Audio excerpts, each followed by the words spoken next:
show, bro. Open the show. It's episode 23, Jordan. Wow. MJ. That's a lot. That's a lot of episodes. Yeah. It's a lot of manpower. Mm-hmm.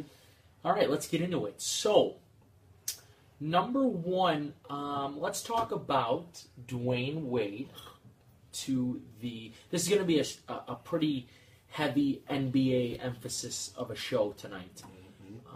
Since we have a lot to cover and the season is actually closing in on us sooner than later. Actually, sooner than expected. It's pretty crazy. I feel like it just ended. But yeah, let's get after Dwayne Wade tonight, and let's talk about how you feel about that. Well, I mean, everybody knew that he was going to get bought out by the Bulls. A lot of people are saying, "Wow, he gave away $8 million just to leave town." Guys, we're talking about Dwayne Wade, someone that he's been a star since he came in the league. Right. So he gets to Miami on a rookie contract. He was a top, 7 pick, so he had money there. Then when Shaq came, he got pretty much maxed out. He had like 2 max contracts. So what you have to realize is, unfortunately, when you play the sport of basketball and you're in the NBA, you're going to make a lot of money if you're a good player. So that's correct. He's at the point of his career where he could literally send the Bulls a check for $8 million and say bye-bye. And that's what he wanted to do. He didn't want to be here. He really didn't seem like he wanted to be here last year when Jimmy was here. And definitely when Jimmy was traded, which is still a surprise to me, on draft night, I knew the writing was on the wall for Dwayne. Right. So he finally gets to go back with his boo, where he played in Miami with. And I saw a little post on Instagram the other day where they had placed Cleveland. It's weird when you don't see it, you don't think about it, but then when you see it, it's like, damn, their fucking starting lineup could be on the bench right now. Right. So he's going to make their team really good. You guys got to realize he averaged 18 points last year. He's not like done. So adding him, losing a disgruntled Kyrie, I'm hearing Isaiah Thomas isn't back to like all-star break. Yeah. So Derek's going to have to play a lot, which is, do they have a third? Yeah, Kay Felder. Good point guard, actually. Okay. Got him last year as a rookie out of Oakland. Okay. So right now, the whole situation is, all right, Dwayne gets in. He's obviously going to start. I feel like that was part of the deal. And you got pretty much a solid team. So what do you think about Dwayne Wade in general? I mean, he only lasted here a year. Right, he lasted here a year, rightfully so on his part. Mm-hmm. Dwayne Wade's a 35, about to be 36-year-old man. I don't think he's the kind of guy who wants to be the veteran-type leadership role in a rebuilding period. Mm-hmm. I think that, obviously Cleveland is a good fit for pretty much anybody. Mm-hmm. Because they are the usual suspect in the finals. You have LeBron alongside you. And the bottom line is this. I think that we know firsthand that Dwayne Wade and Jimmy Butler against the world last year. Totally. So there was no Dwayne Wade, Jimmy Butler, leadership role towards the rest of the guys in the locker room. Which is what everybody says in the media, and that's not how it happens. No, that's not how it happens whatsoever. No. That was Jimmy and Wade and the rest of the guys in the corner. Yeah. And that's all there is to it. Which is why Rondo got a lot of flack. Right. And Rondo actually, he got the shit under the stick because he was the biggest leader on the team, and he got portrayed for having the worst attitude simply because he didn't get along with Fred. Yeah. Which was so shitty,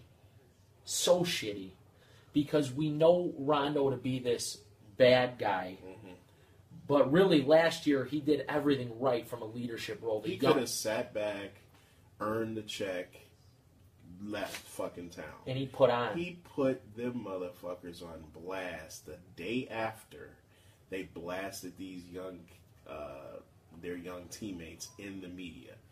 He went on Instagram and just blasted them both, and I applaud him for that because he didn't have to do that. He could have been like, man, it's fucked up. Oh, well, fuck it. So he is a leader, and unfortunately he's gone. I used to think a lot about him until I saw that. But Jimmy and Dwayne were just, they were tough. And then we even started to realize after the game, this is Rajon Rondo now. This is champion Rajon Rondo. In the corner with Paul Zipser, Jerian Grant, Bobby Portis, Denzel Valentine, Isaiah Cannon was even in the group. Okay, every single night in the corner with those guys laughing and joking around, while the other two were prima donna in the shower and just no communication. The only guy that they communicated with was Taj Gibson before his departure. Yeah, because Taj was literally in the middle of them. His locker was like right in the middle. In the middle. Yeah. In the corner. I think it was Doug, Jimmy, Taj, Dwayne. Yep. That's how it goes. Yep. Jerian Grant was actually next to Wade, and I didn't see them ever speak once. No. He was just there. And they were very, they just didn't really talk a lot. No. They were very distant. It was easy to tell when you go in there. Jimmy he's just totally different than when he was a rookie. I guess you meet Mark Wahlberg and become part of his crew. That's what happens. I'm not blaming it on that, but it just seems like his change came then. I am very proud of what he did.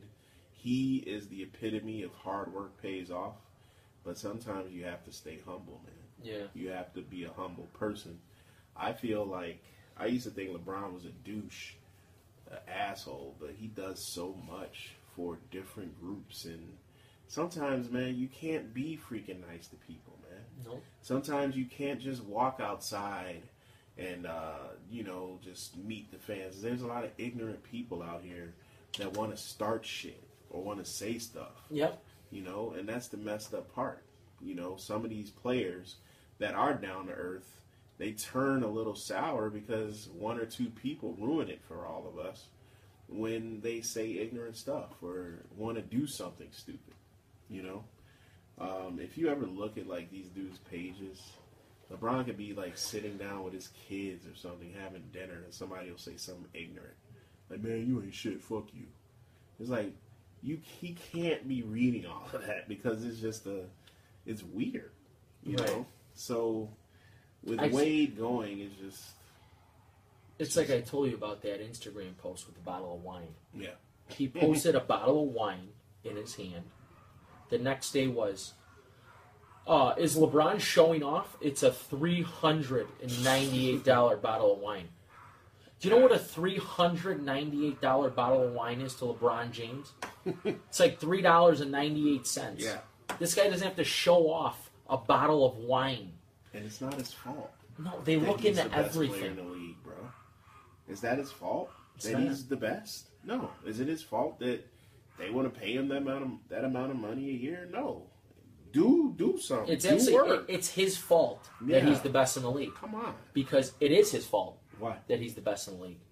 And it's his fault that he's the best in the league because if you watch what he's doing in the offseason, it's his fault that he's the best in the league. Because he fucking works his ass off. He's working out 3 times a day. I get up at 7 a.m.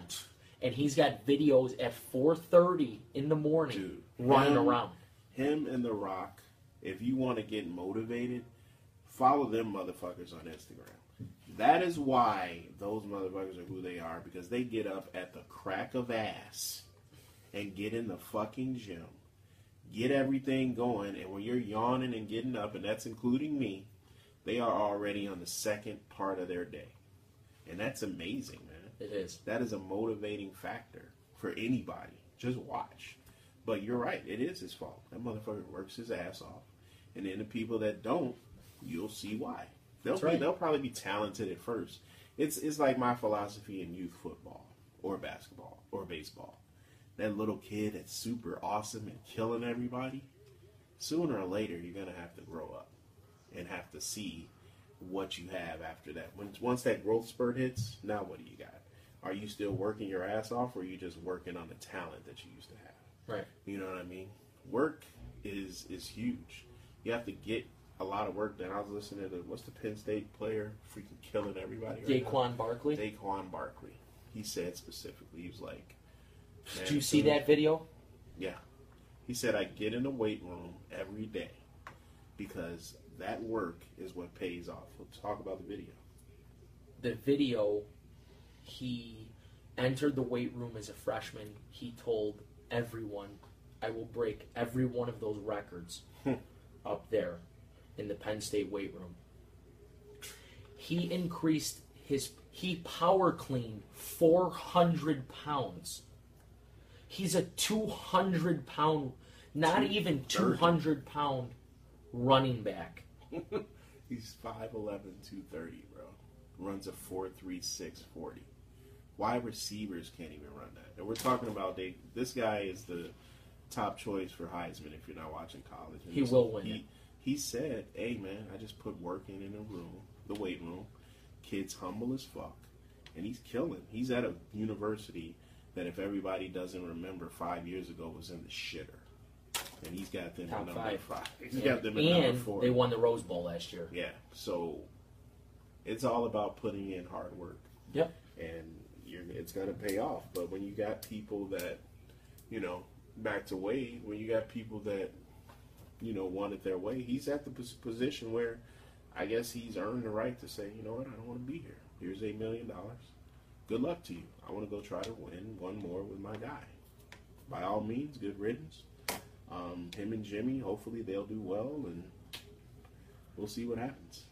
Correct. What we got next? Next, we have NBA All-Star Game format, along with the NBA reform that we spoke of in one of our previous episodes, which was the seeding, correct? Yeah. In the draft lottery. Right. No tanking. So there will be no more tanking, which I think is great. Yes. I mean, it is what it is at this point. It's a true lottery now. Yeah. Before it was called the lottery, but it was kind of ridiculous because the worst team won the lottery pretty much every time. Yeah. Right? Are the Bulls the last team to really, shake it up, though, with the Derrick Rose pick? I think they are. Are they, or did Boston get one of those? I thought Boston had Brooklyn's pick, though.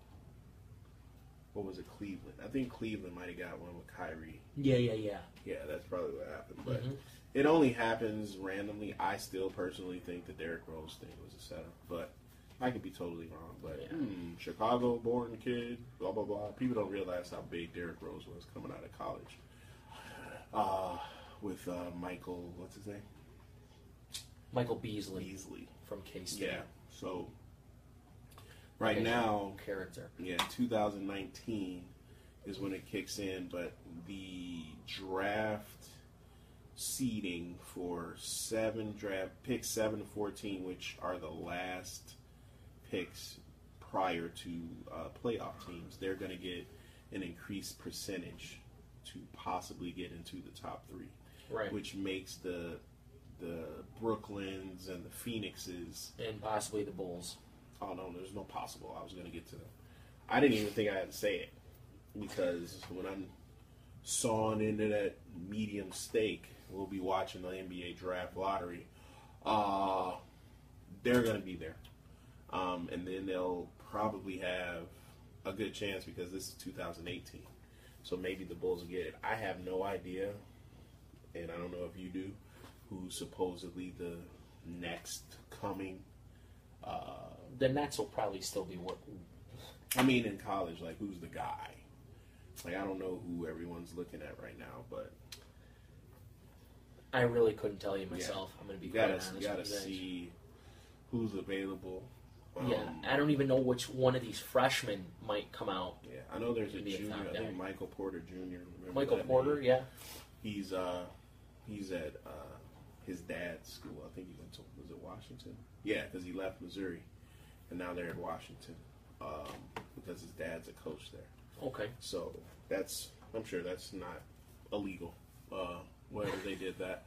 But anyway, I think he's the next coming, and his brother plays too. But the seeding is going to be awesome because we're not going to see a bunch of games. Also, the reform is Adam Silver has the power now to find a team that sits a player, say like Russell Westbrook, LeBron James, on a night where it's a national TV night and it's a home away game. They would rather him be sat on a home game, right? Because the season ticket holders, because the season ticket holders, because of the national viewing audience, because of the revenue that they're getting. I mean, at the end of the day, the revenue is what pays them, so they have to listen to it. Right. And you have to understand, if I'm a fan, and I know how I am, if I'm going to a Bulls Cleveland game, especially this year, you damn well better have LeBron there. You know what I'm saying? That's what I'm saying. Like, what the fuck? Everybody's paying to see LeBron. I mean, I'm being realistic. I'm not being an asshole. No, they are. Back in the day, yeah, when it was Derrick Rose and Ben Gordon and all of them against, those were some fucking games. You got two teams, and I used to be in a freaking press box with popcorn. Just like, I'm here as a fan. Right. Because I will continuously say it, that Boston series was the greatest basketball series I've ever seen in my life. Yeah. I went to two of those games. Yeah. They were the best. And the funny two of thing the best is we were in games the I've same ever building and didn't even fucking know it. Right. But that is going to make a huge difference because I would say the Spurs started it all with the sitting. Yeah. Pop doesn't give a fuck. No. But what is your take? Do you think they're getting into the Roger Goodell realm with all of this stuff, or does it make more sense? No, because I think these are reasonable rules. I think they're necessary rules. Because I think the problem is if you don't stop this now, year by year it's getting more of a problem. Yeah. I mean, the year before last year it was a problem. Last year was getting kind of ridiculous towards the end. And there was a lot of scratches going on. I remember there was some primetime game where there was like not one Cavalier was playing in the game. No. Now, if I know 2 months in advance that I'm going to the Saturday night ABC 7:30 game, you're excited, and I buy my tickets for $300 a pop or more. There's way more. But if I do that, I'm buying those tickets with the expectations to watch LeBron, Kyrie, Love, the whole... Not Kyrie, but... Kyrie.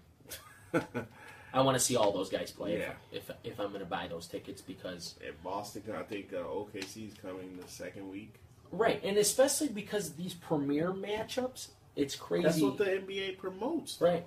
Look at their Christmas promotion and everything else. Like, these guys promote them playing each other, and now it's like, okay. Right, and you sit those three guys in a premier matchup, guess who wins the game? The other team who played the premier players. Yeah. You know what I mean? So, especially in a league like this where there's so many teams that are so much better than other teams. There's no room for that kind of stuff. No. But then with the All-Star game, I love this personally. What do you think about this? I'm on the fence about it. I mean, I get that it's been getting monotonous and, it's turning into a fucking freak show, meaning they're just lobbing and no defense and... Right. Which I also get because, these exhibition games, people can get hurt. We all saw what happened with Paul George. Thank God that he's back to his old form. If you saw that game, did you see it? Yeah. When he broke his leg in half, I did not think he was ever going to come back from that. Me neither. But he did. It's weird seeing somebody's leg snap in half. But Now he's at the top of his game. He's with one of the top 3 teams in the West. Right. And, it's huge. But what are they doing? They're drafting. So there's going to be a players. captain on each team. Yeah, the highest. It's going to be a pickup game. Yeah, pretty much. Which I like. Yeah. So LeBron and, say, Steph. That's probably what it's going to be. LeBron and Steph get to. Steph's just going to pick his team. Mm-hmm. But don't they have to be all-stars, though? Yeah. LeBron can't go, all right, I want Tristan. Right. So they determine the all-stars. Okay, got it. And then they pick. So all-stars. I don't know who gets first pick. I don't know how this works. Mm-hmm. But you like it. But I do like it. Okay. Because and the it's thing for charity, right? I believe so. Yeah. The thing that I like about it is the All-Star game has been getting so repetitive of the team play. Mm-hmm. You get Curry, Durant, Westbrook, Harden, Cousins, all on the same team. Mm-hmm. Then you get LeBron, Wade, Melo. They had Pau Gasol one year. Kyrie. I mean, you get those guys all on the same team. Mm-hmm. It's like the same Eastern Conference All-Stars every single year versus the same Western Conference All-Stars every single year. So now this year, you might have the chance to see Durant and LeBron on the same team. Probably not. But you have the chance to see that. Or you have the chance to see Westbrook and LeBron on the same team. Or Durant. That's funny. Right. Just, it's going to be better. I think it's going to be a little change of pace. About it, it'll be a change of pace. It'll be a nice little breath of fresh air. Right. All-Star Saturday nights, usually something to see. Yeah, I love it, to be honest. It goes back and forth. I mean, Levine had it. I don't think he's going to do it anymore, but the dunk contest. Did you see that? He said he is jumping higher than before the injury. God, you're a Bulls fan. When did he say that? Did you see that? No. It was late last week. Really? Yeah. What did he say? He said that he is athletically jumping higher and running faster than before his injury. Wow. Which I've actually heard before of this happening, but I've heard this with the Tommy John surgery, that some guys get the procedure done, and it adds more velocity to their ball, and their arm's stronger. So it works for certain people. Right. Because but I've never ACL heard to this. me is now like I've never heard this the for norm. that. Yeah, I mean, it really is. It's not like it used to be where it was like catastrophic. Now it's like, all right, towards ACL, they'll be back next year. Right. Back and better. I think it's more of a mental thing at this point. Yep. Which is why I think Rose got pretty screwed up. Yeah. I think it was more mental. There was a lot of mental with him. Because remember how he was scared? Remember he was not playing games for a while because he said it. Yeah. But that's the thing. People don't realize that Derek he grew up in Inglewood, but he grew up very sheltered. Not in general sense, but like his brothers were always around him. They always watched every little thing he did. He didn't really have a lot of freedom, so all he's known was his family, you know. Right. I only know a few things. I just read, but his brothers were very in his life, but they were very protective of him. So certain things that normal kids did, he didn't. So he was like, you know, that's why he is how he is. He's very passive and like, oh, what should I do? So that's a tough situation. Mentality is huge when it comes to injuries. Right. If you don't have the mental state to get through the process, then think about Kobe. Kobe is mentally crazy. Savage. Tore his Achilles back, tore his labrum, tore this, tore that, broke his fingers are just played with all of that. Yep. But it's all about the mentality of knowing, you know what, I'm going to work my ass off in this training and we'll see what happens. And he was Kobe. Only man, and now this will never happen again, to drop 60 in his final game. So, but you got to think about stuff like that when you're talking about, you know, that type of mentality. Right. So, we got last? Getting to our last topic, on Tuesday night, Melo, he played 20 minutes in his OKC debut. He dropped 19 points in those 20 minutes. Now explain what you were saying earlier, which makes a lot of sense, about Melo not having to be the guy. Right, so I'm not sure, I think it was episode 20 or 21. I said that I do think Melo will be fantastic for... At this time, we spoke about this. I don't even think he was on OKC yet. It was like between OKC and the Rockets or something like that. But I said that either way, he would be in great hands. And I said that because he doesn't have to be the guy. And with that being said, in New York, crunch time, he's bringing up the ball. He's trying to create his own shot. He's doing everything. He has to drive the lane, wear and tear, so on and so forth. Whereas now, since he is now on OKC, he has Russ driving the lane, George driving the lane, George shooting the ball, Russ shooting the ball. And passing. And the bottom line is, this guy is the third threat, which is scary because guess what? If you leave this guy open, you're gonna he's gonna burn you. Yeah. And he's been working hard all season, all off season too. Absolutely. I've been seeing his videos. Absolutely. Lots he lost of some shots, lost weight, put up 1,000 shots a day. He was doing a lot. But he's finally in position to be that guy from the corner, killing you. He's turning into Ray Allen as we speak. Yeah. I mean, not with just threes, but with just mid-range, fucking off the dribble, all of that. You know, because he's like you said, he's lost weight, taking care of himself. It's gonna be a tough. I mean, Tuesday we were watching, like, dude, this team looks sick. Yeah. They didn't even show Russ. Right. George and Anthony, and they were playing Houston, and George was attacking Houston, and Anthony was obviously firing. He was averaging almost a point per minute. So yeah. I'm really excited to watch that team play because I really like Steven Adams down low. I'm looking forward to it. Yeah, and I mean, I think it's a good team. And honestly, I'm a huge Billy Donovan fan. I think he's a great coach.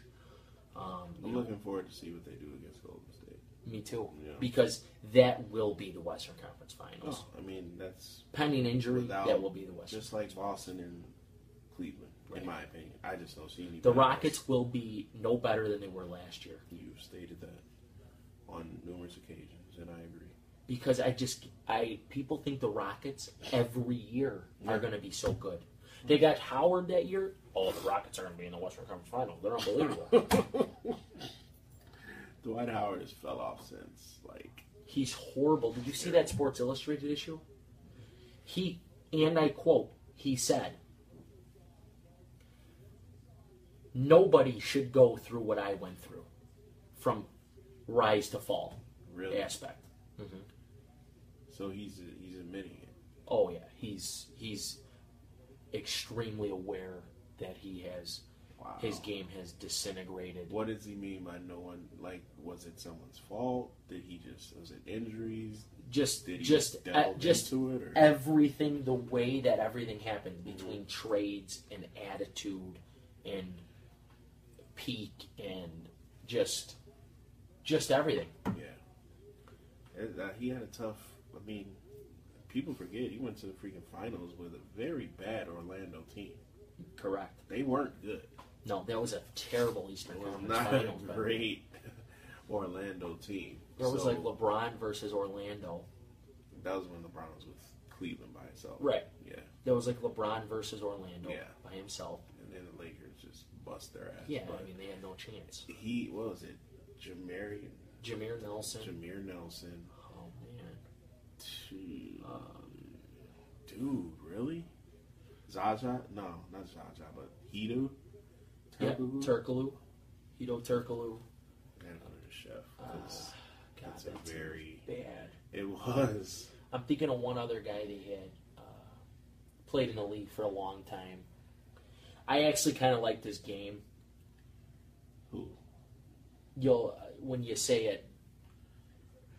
He didn't like. Oh, Gordon. No, he wasn't on that team. Was he? I don't know. Says he was. Gortat? There was one guy that Anthony Johnson. that I liked. Courtney Lee. I liked on that team, but he wasn't that great. But he was okay. Really? I didn't know. Marcin Gortat is that old? Donald Foyles, Rafer Alston, Tony Batiste. There, Michael Petrus. Michael Petrus, yes. He's the one that said coach. J.J. Redick was on that team? Yeah, J.J. Redick was a non-factor. Jeremy Richardson? Yeah, Michael Petrus, yeah. Oh, no. I'm thinking of Jason. I liked his game, actually, a little bit. Petrus was good. Yeah. But this is Tyronn Lue was on that team. That was a bad team. That was not a good team. But I don't even know how we got into Dwight Howard, but it was mainly we were talking about how these players, I think we were talking about Carmelo and everybody else, but these teams, we were talking about Houston when they got him, but right. These teams are sick right now, and the West is looking tough when the East is looking So the East has got two powerhouses. Yeah. So we're going to end on that note. We'll be back soon next week. We're going to talk some Cubs. We're in the playoff run now, so you'll see tonight, a lot more of go us. Cubs. Cubs play tonight. Bears Monday. It's a crazy weekend. Bears and Cubs Monday. So it's great to be a Chicago fan. So I'm going to reach forward and cut you guys off. For Anthony, no Dylan tonight. He'll be here next week. And Dion, thanks for watching these. Oh, yeah, subscribe to our podcast. Please subscribe to the podcast if you have not already. I know the subscribers been elevating pretty good, and we're really excited about that. On iPhone? On iPhone, just click on your iTunes podcast app. Just simply search Little EC icon. Sports. You'll see us with the half face. If you do not have an iPhone and are an Android user, download the Spreaker app, Spreaker, which is the #1 app for Android podcast users.